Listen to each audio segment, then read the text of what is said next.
తనను ఎలా వేధించారు, ముంబై నుంచి కూడా విజయవాడకు తీసుకొచ్చినటువంటి అంశం, విజయవాడకు తీసుకొచ్చిన తర్వాత తను ఎదుర్కొన్నటువంటి పరిస్థితి, తనకు ఏ రకమైనటువంటి ఒత్తిళ్ళు వచ్చాయి, ఏ రకంగా తనను తన కుటుంబ సభ్యులను టార్చర్కు గురి చేశారు, దీంట్లో ప్రత్యక్షంగా పార్టిసిపేట్ చేసింది ఎవరు, పరోక్షంగా నడిపించింది ఎవరు, మొత్తం వ్యవహారం పైన కంప్లైంట్ చేయబోతున్నటువంటి పరిస్థితి.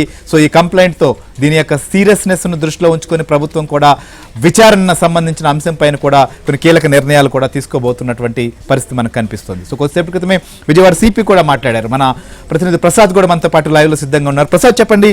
సో జత్వానికి సంబంధించినటువంటి ఎపిసోడ్ మొత్తం కూడా తెలుగు రాష్ట్రాల్లో కుదిపేస్తోంది. ఈ వ్యవహారం వెనకాల పెద్దల హస్తం ఉండడం, తీవ్రమైనటువంటి ఒత్తిళ్లకు కూడా ఒక నటి ఎదుర్కొన్నటువంటి పరిణామం కాబట్టి దీనిపైన ఇప్పటికే ప్రభుత్వం ఆదేశించింది. దీనిపైన సిపి కూడా మీతో మాట్లాడినట్లుగా తెలుస్తోంది. ఏం స్పందించారు, దీని విషయంలో ఏ రకంగా ముందుకు పోబోతున్నారు? శ్రీహరి రెండు తెలుగు రాష్ట్రాల్లో కదా ఇప్పుడు జాతీయ స్థాయిలో సంచలనంగా మారింది. నటి జత్వానీపై ఇబ్బందులు పెట్టిన వైనంపై ప్రస్తుతం అంతా అదే చర్చ నడుస్తోంది. ఎందుకంటే ఇందులో ప్రధానంగా రాజకీయ కక్షలు కాదు, వ్యక్తిగత కక్షలతో అమ్మాయిపై ఒక విధంగా మానసిక అత్యాచారం చేసినట్టు కూడా భావిస్తున్నారు. అందులో మహిళలను కాపాడుతాము లేకపోతే సమాజాన్ని ఉద్ధరిస్తాము అనే ఐపీఎస్లు కూడా ఇందులో కీలక పాత్ర పోషించడం ఇప్పుడు వివాదాస్పదంగా మారింది. ఈ పరిణామాల నేపథ్యంలో ఆ అమ్మాయి దాదాపు 40 రోజుల పాటు ఎంతో కుటుంబం మొత్తాన్ని కూడా ఇబ్బంది పెట్టి విజయవాడ ఇబ్రహీంపట్నం వేదికగానే మొత్తం తతంగం నడిచింది. ఇందులో ఐపీఎస్ స్థాయి నుంచి కానిస్టేబుల్ స్థాయి వరకు కూడా అందరి పాత్ర ఉన్నట్టు ఇప్పటికే స్పష్టమవుతోంది. ఈ సంబంధించి అంతర్గతంగా విచారణ జరుగుతున్నప్పుడు కూడా గత 2 రోజుల క్రితం విజయవాడ పోలీస్ కమిషనర్ ఈ కేసుపై స్పందిస్తూ తమకు బాధితురాలు ఫిర్యాదు చేస్తే విచారించి అవసరమైన చర్యలు తీసుకుంటామని చెప్పారు. అయితే ఈరోజు హెల్మెట్పై అవగాహన ర్యాలీలో పాల్గొన్న పోలీస్ కమిషనర్ ఇదే అంశంపై మీడియా ప్రశ్నించగా మరోసారి స్పందించారు. దీనికి సంబంధించి ప్రస్తుతం ఈ జత్వానీ కేసులో ప్రధానంగా ఐపీఎస్ పాత్ర ఉన్నట్టు కూడా పెద్ద ఎత్తున ప్రచారం జరుగుతుంది.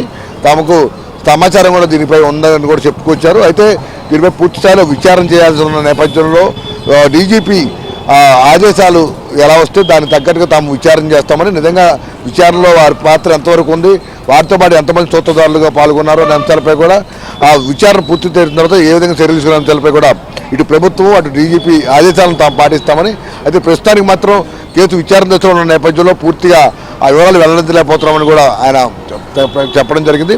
అయితే ఈ కేసు మొదటి నుంచి కూడా చూస్తూ ఉన్నాము. ఏబిఎన్ తొలిసారిగా ఆ అమ్మాయి జరిగిన అన్యాయంపై బాహ్య ప్రపంచానికి చూపించడం కూడా జరిగింది. మీరు ఈ వ్యవహారం పైన ఈ వీటీపీఎస్ గెస్ట్ హౌస్ దగ్గరకు కూడా వెళ్ళారు, అక్కడ ఉన్నటువంటి పరిస్థితిని కూడా చూశారు. కనీసం సీసీ కెమెరాలు కానీ ఎవరు వస్తున్నారో ఎవరు పోవట్లేదు, అక్కడ ఏం జరుగుతుంది అనేది కూడా అసలు ఒక రిజిస్టర్ కూడా నమోదు చేసేటువంటి పరిస్థితి కూడా లేదన్నట్లుగా తెలుస్తుంది. అక్కడ ఉంచి అసలుకి ఏ రకంగా టార్చర్కు గురి చేశారు, సో అక్కడ ఉన్నటువంటి పరిస్థితి ఏంటి? అంటే శ్రీహరి ప్రధానంగా వీటీపీఎస్ గెస్ట్ హౌస్ అనేది సామాన్య వ్యక్తులకు కానీ ఇచ్చే అవకాశం ఉండదు. చాలా వీవీఐపీలు అయితే ప్రోటోకాల్ ఎవరైతే పాటిస్తామో ఆ స్థాయిలో, ఎందుకంటే గతంలో ఎన్టీఆర్, ఇందిరాగాంధీ వంటి వారు కూడా అదే వీటీపీఎస్ గెస్ట్ హౌస్లో బస్ చేసిన పరిస్థితి. ఆ తర్వాత రాజకీయంగా గెస్ట్ హౌస్లో బస్ చేసిన వారికి రాజకీయంగా ఇబ్బంది పడుతుందో చాలామంది వీవీఐపీలు ఇబ్రహీంపట్నం కొండపల్లి ప్రాంతాలకు వచ్చినప్పుడు కూడా గెస్ట్ హౌస్లో ఒక సెంటిమెంట్ ప్రకారం వెళ్ళటం మానేశారు. దీన్ని చాలామంది అక్కడ ఉన్నవారు తమ అవకాశంగా మలుచుకున్నారు. వీవీఐపీలు రాకపోకలు ఆగిపోయిన నేపథ్యంలో ఇటువంటి ఐపీఎస్ ఐఏఎస్ అధికారులు తమకు బాగా సన్నిహితంగా ఉన్నవారిని అక్కడ గదులీపరచడం కూడా జరుగుతుంది. ఈ నేపథ్యంలో అక్కడైతే ఎవరికి అనుమానం ఉండదు, దానిపై ప్రత్యేక దృష్టి కూడా ఉండదు. వీటీపీఎస్ ఎంప్లాయీస్ కొన్ని వందల మంది ఉన్నప్పటికీ కూడా కేవలం 10-15 మందికి మాత్రమే అక్కడ ఏం జరుగుతుంది అనేది ఒక అవగాహన ఉంటుంది. తర్వాత దానికి తప్పితే కామన్ పబ్లిక్ కావచ్చు, ఇతర శాఖ ఉద్యోగులు కావచ్చు, ఎవరు పట్టించుకోని పరిస్థితి. అందుకనే ముందుగా ప్రణాళికబద్ధంగానే వారు ముందుగా ఊహించుకొని అక్కడైతే ఎటువంటి ఇబ్బంది ఉండదు. ఇంకెక్కడైనా కానీ బయటకు వచ్చే అవకాశం నేపథ్యంలో వాటి వీటీపీఎస్ గెస్ట్ హౌస్ని ఎంచుకున్నట్టు కూడా కనిపిస్తోంది. అందులో భాగంగానే మొత్తం ఆ నటి కుటుంబ సభ్యులు మొత్తాన్ని కూడా వీటీపీఎస్ గెస్ట్ హౌస్లో ఉంచి చిత్రహింసలకు గురి చేసి వైట్ పేపర్ మీద కూడా సంతకాలు పెట్టించుకున్న ఆ పరిణామాలు కూడా చేశారు. అయితే ఎంత జరుగుతున్నా కూడా వాళ్ళు ఎక్కడికి బయటికి ఎవరికి చెప్పుకోలేని పరిస్థితి, ఎక్కడా కూడా సమాచారం బయటకు పక్కనేయకుండా లేకపోతే సమాచారం బయటికి వెళ్ళినా కూడా పూర్తిగా కట్టుదిట్టమైన పరిస్థితి. ఇప్పుడు ఈ వ్యవహారం మొత్తం ఏబిఎన్ ద్వారా మొత్తం వీటీపీఎస్ గెస్ట్ హౌస్ కేంద్రంగానే ఈ మొత్తం తతంగం నడిచిందని ఏబిఎన్ ఆంధ్రజ్యోతిలో ప్రసారం అయిన తర్వాత వీటీపీఎస్ అధికారులు కూడా అలర్ట్ అయ్యారు. అసలు మొత్తం మనం ఇప్పుడు ఫిబ్రవరి జనవరిలో మొత్తం తతంగం నడిచిన నేపథ్యంలో అలా అప్పుడు ఎవరెవరు వచ్చారు, ఎవరెవరు ఈ రూమ్లు బుక్ చేసుకున్నారు, అదేవిధంగా ఎవరెవరు ఎన్ని రోజులు ఉన్నారనే అంశాలపై కూడా శాఖ అంతర్గతంగా అయితే విచారణ చేస్తున్నారు. దీనికి సంబంధించి వీటీపీఎస్ అధికారులు మనం కలిసి మాట్లాడినప్పుడు కూడా తమకు పూర్తి సమాచారం రావాల్సి ఉంది. దీనిపై అంతర్గతంగా విచారణ చేస్తున్నామని కూడా చెప్తున్నారు తప్ప ఆ డేటా ఇవ్వడానికి మాత్రం సహాయించలేదు. మరోవైపు మొత్తం సీసీ కెమెరాలు కూడా లేవు, రికార్డు కూడా లేదు. ఇప్పుడు గొప్పగా మనం వెళ్ళి ఎవరు వచ్చారని చూపించాలంటే చిన్న చిన్న హోటల్లోనే పోలీసులు రైడ్ చేసి అర్ధరాత్రి ఒక నెంబర్ నోట్ చేసుకోకపోయినా, ఒక పేరు నోట్ చేసుకోకపోయినా మూవ్ చేస్తున్న పరిస్థితి మనం చూసాం. కానీ వీటీపీఎస్ లాంటి ప్రభుత్వ గెస్ట్ హౌస్ని ఇట్లా సొంతంగా వాడుకుని సీసీ కెమెరా లేకపోయినా ఐపీఎస్ గారికి పట్టలేదు, రికార్డు నమోదు చేయకపోయినా ఎవరికి పట్టలేదు. అంటే వారు స్వగతం అయితే ఇలాంటి దారుణాలు పాల్పడినప్పుడు మాత్రం దాన్ని ఇట్లా అటుగోలుగా వాడుకున్న పరిస్థితి కనిపిస్తుంది. ఈ మొత్తం మీద ఈరోజు ఐపీఎస్లు పోలీసుల పాత్ర కీలకంగా ఉన్న నేపథ్యంలో నిష్పక్షపాతంగా విచారణ చేసి ఎవరైతే దీనిలో పాత్రదారులు చూస్తున్నారో వారిపై చర్యలు తీసుకుని అమ్మాయికి న్యాయం చేయాలని డిమాండ్లు అయితే రోజు రోజు ప్రజల్లో కూడా పెరుగుతుంది. నిన్న ముఖ్యమంత్రి చంద్రబాబు కూడా ఈ అంశంపై చాలా ఆవేదనపరితంగా మాట్లాడిన పరిస్థితి కూడా మనందరం చూసాం.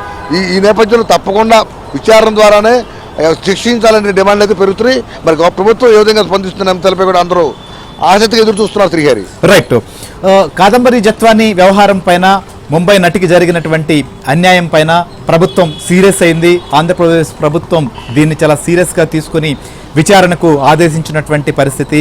సో ఒకవైపు ఆ వ్యవహారాన్ని ఏమైనా ఆంధ్రజ్యోతి వెలుగులోకి తెచ్చింది. అప్పటి నుంచి కూడా దీనిపైన పోలీసులు దృష్టి పెట్టినా ఫిర్యాదు కోసమో ఎదురు చూడడమో, లేకపోతే ఉన్నత స్థాయి సంబంధించినటువంటి వారు, అధికారులు లాంటి వారు ఉన్న నేపథ్యంలో దీనిపైన ఇప్పటి వరకు కూడా సీరియస్గా స్పందించినటువంటి పరిస్థితులు లేవు. కానీ ముఖ్యమంత్రి చంద్రబాబు నాయుడు ఈ వ్యవహారాన్ని మాత్రం సీరియస్గా తీసుకున్నారు.